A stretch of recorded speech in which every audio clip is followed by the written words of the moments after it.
I'm your host, Janice Matui, and this is A Sit at the Table. A Sit at the Table delves into the intricacies of professional skills and emotional intelligence, offering insights on how you can thrive in the present and ensure long-term relevance. Serving as a gateway to mastering today's evolving professional and business landscape, our focus is to equip audiences with the necessary tools that ensure they thrive in the present, but also secure enduring relevance in the future. So join us, like and subscribe, A Sit at the Table, only on YouTube.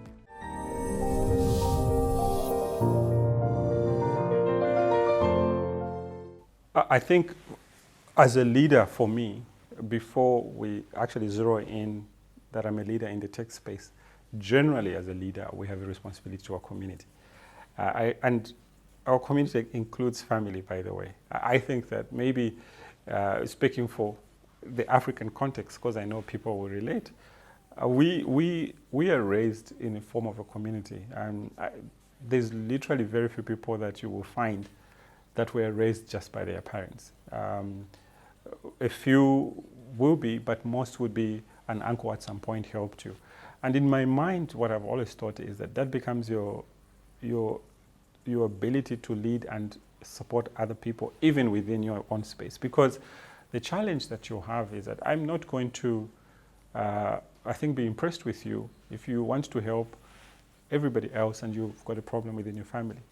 So for me, much more than a tech leader, we have a responsibility to ourselves and to the families, that those of us that have had the privilege to achieve a bit more than the others, to help them.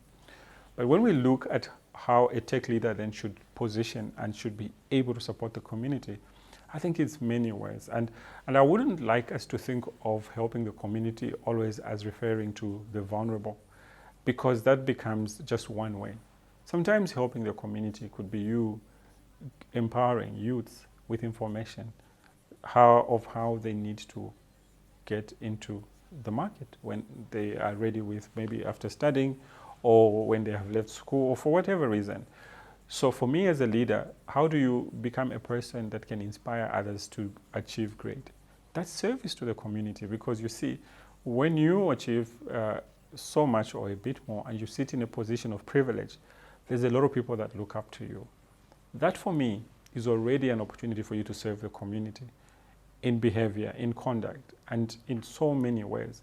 But when you go to the third leg, which is where I believe we can support our communities, I think, well, when privileged with finances, it's very important that you share a part of it, because the world is like that.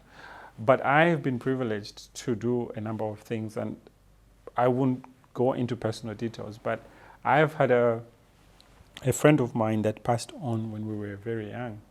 And when I say very young, just after high school, but then he already had kids at the time because he was a bit older. And I've been privileged to be able to work with his kids up to now, and they're finishing school. But beyond that, in my community, I'm part of a number of initiatives. I set up a group called Common Junction. Common Junction is a group of colleagues that were in the same high school. And every year we meet as colleagues. And during the year, what we do is we organize sessions where maybe we go to a school, but mostly for now it's been our school, and make contribution in one form or the other. And that's one way that I believe I'm taking part in the community in terms of how, as a leader, I can posture. But my wild card around community help is that there's a lot of help that I do that I wouldn't like to document. I sometimes, just at a personal level, and I've done this countless times, I've gone into a shop and I'll have seen an old lady and I'll have cleared her bill when she's buying stuff. Because I just think that sometimes I imagine this could be my mom, this could be my aunt. So, and it's not about how much, it's about the thought that I have. So for me, I believe that that's a way that as a leader, whether tech or just industry leader, you should conduct yourself. But if we want to use technology to see how we can help communities, it's major. You know, there's a lot of ways that technology can help improve our health system. There's a lot of ways that technology can help improve agriculture. So at the end of it all, these are opportunities that we have as leaders to offer. It could be services in form of consultancy, it could be services in form of skills, it could be services in forms of participation. And I'm very happy to say that I've been part of such initiatives in the recent past.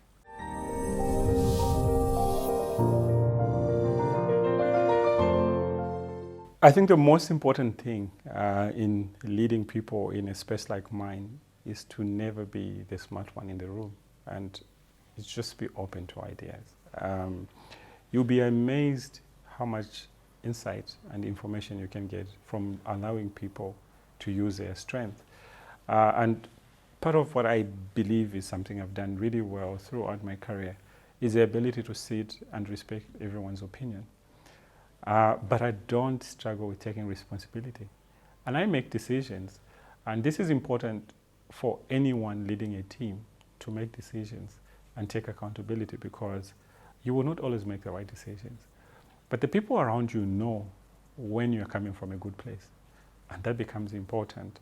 So in leading my team and in the opportunities that I've had to lead my team, I always believe that there's power in working together as a team and allowing people to use and maximize their strength. Because that is how I too got an opportunity to be where I am, because I work with people that allowed me freedom of expression. Technology or innovation is largely collaborative. So if you are the one that knows it all, it becomes a problem. I think you know this common saying where the people say that if you're the most intelligent person in the room, perhaps you're in the wrong one. And so for me, the challenge I always bring to my team is, up your game, improve your level. But in a way that I'm very open to the fact that the collective good has more power than, just Owen as a person. The other way that you want to make sure that as a leader you inspire and drive innovation is to really be in a place where you are very tolerant to people having different views from you.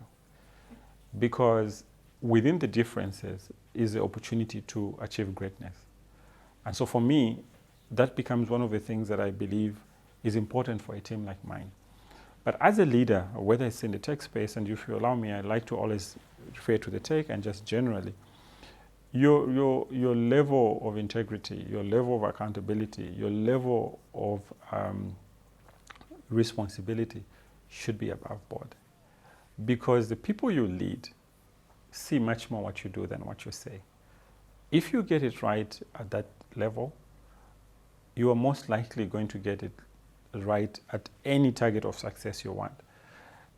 Every time we sit with the team, I always tell them, I'm more worried about the attitude, the focus, and the discipline of the person that we have recruited in the team, much more than their skill. Skill you can teach. Discipline, however, is a whole different ballgame. The difference between people that succeed and people that don't is in the level of discipline. And this is something that people don't understand.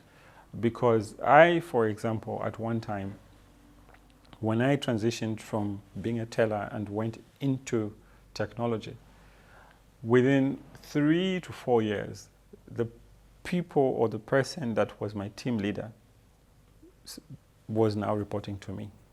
Now, it didn't mean that I was more intelligent. It was just the fact that I went in and I focused on what needed to be done. And organizations will react to good attitude. It doesn't matter where and how. If you have the right attitude in an organization, sometimes they might even create a role to maximize the potential that you're showing. So without a doubt in my head, you have to be a person that knows what you want to do, have the discipline, have the focus, and the team will follow through. There's no lie when people say we must lead by example, and that's probably one of my biggest strengths. The other thing is I also demonstrate by many times that I trust my team. There's something about giving someone an understanding that you trust that they will do it, because they won't want to let you down. And I have benefited from that.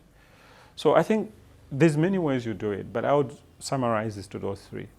But then To someone who wants to go into IT, and this is why last year I took part into, I agreed to take part into awards from TechTrends.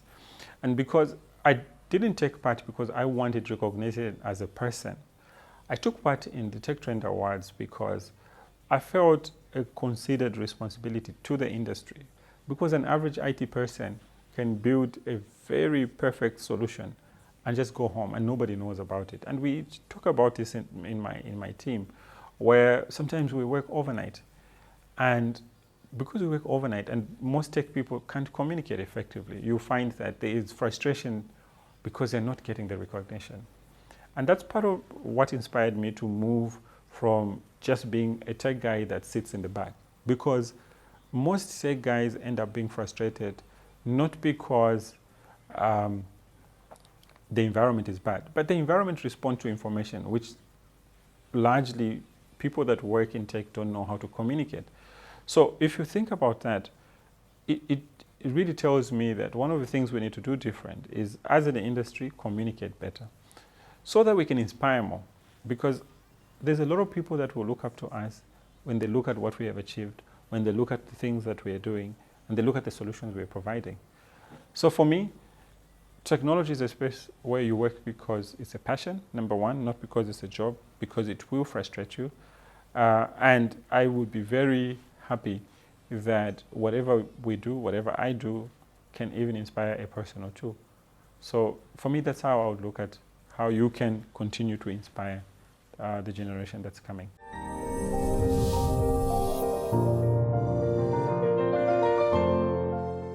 I think to someone who wants to get into the tech space, technology is very broad, really, really broad.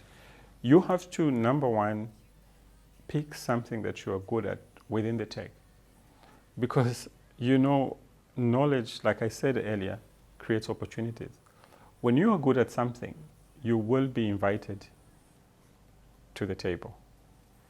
In the same way, if you want to pursue technology, understand what in technology you want to do. Because within technology, there's the management of the applications that we build, there's the management of the hardware, there's the management of the security itself.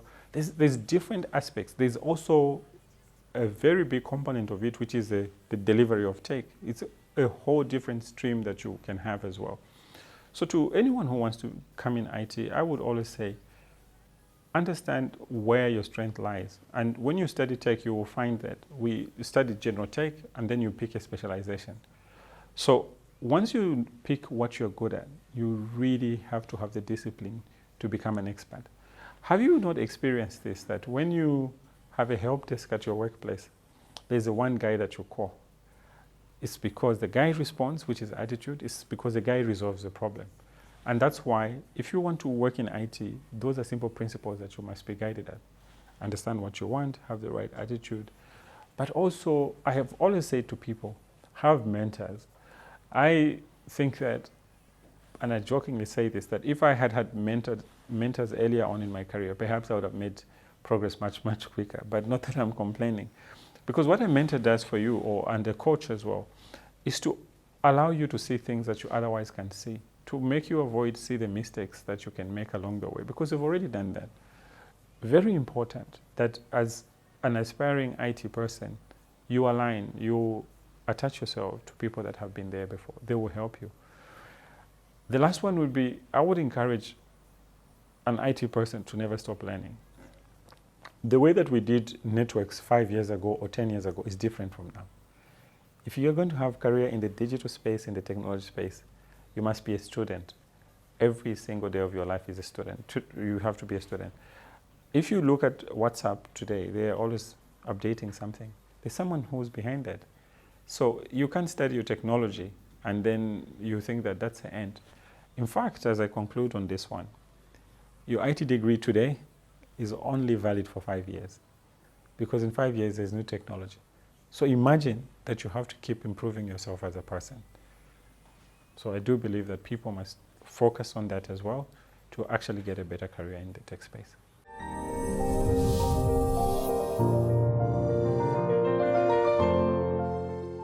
Work-life balance. I need to say that the last 2 years haven't been good. I've been struggling. But before then, I've really been good. And I'm saying I've been struggling because sometimes when I think that I'm being passionate about something, something else suffers because you spend long hours at work, and sometimes you get home, all you're thinking about is work. So for me, I think that I've struggled there. But in my small way, this is what I do. I exercise a bit, but again, I just think that I could do more. But the way that I relax, again, is very funny. I like silence, and it's getting more and more pronounced now. Maybe it's because I work in a very high-paced environment. So for me to relax, the first place I want to do is to be in a place of silence, just quiet, and spend time with myself. I recently actually found out that my best moments are when I'm driving to work or coming back, because I'm alone. And I can spend time with myself, and ask myself questions about things I'm not doing well. But other than that, look, like I said earlier, I do normal things every day. I like to play soccer. I don't get as much chances as I would like. I try to be, and I always say I'm a wannabe farmer, but I think it's failing. So I go somewhere where we've got a bit of goats and sheep, so we spend time and just, hang out there. But for me, in the process, that helps me. But the one big thing that would really, really calm me down on any day is to leave all these buildings that you see in town and just be in a place where there's just trees. And if there's water, and not your swimming pool water, if there's water from a river or something, then I'm at my calmest. And that's probably how I've been able to deal with a lot of stress. And sometimes I'll just get up and just do a little drive for like an hour and a half. That helps. Because I work in a very, like fast-paced environment, my relaxation comes from pausing and just making my brain rest. So those are some of the things. But like everyone else, yeah, travel, good travel. Because there's just some travel where when you go, you actually come back tired. I don't like that. Yeah, but I would like one where I'm relaxed.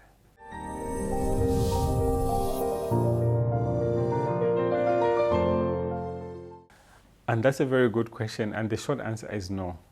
And the no came up about 4 years ago when I realized that when you follow specific people, you box yourself. And it's my personal view. What I do now is I focus on journals. I literally can read 3 or 4 technology, digital, industry journals. And what I find is that journals are actually, for me at least, are more enriching because they pick a specific topic and get me to a point of understanding. On the other hand, because of the way life is, if I get a book that has so many pages, the challenge that I faced, and I used to read a lot of books, by the way, I still have a lot of books. The challenge that I face with books is, number one, with our lifestyle now, is one of two things. If you have had a physical book, it means that you need to be able to find a way that you sit down and read, and that is difficult now. So you then go to digital books. But digital books means that you're going to have to read a book for a long time with your eyes on the screen. Now, it's a good thing, and I believe that reading, I'm a very big fan of reading. But I've realized that I should find a different way of acquiring knowledge.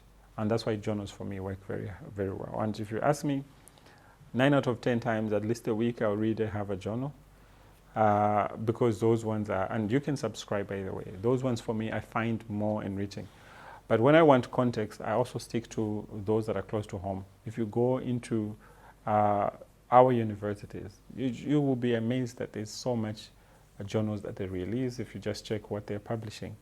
But where there's more structure, and maybe because I was privileged to live there, if you look at a few South African universities, they're consistent. And there's thought leaders that will give you different knowledge that you can learn. The last one where I really think that is my hard source of data is my association with the Oxford School of Business. They are just very good with information. And I've done a program with them, strategic innovation, and after that, I do then access information around different ways that we can drive innovation, different ways that we can do digital, and so on and so forth. That's what I do.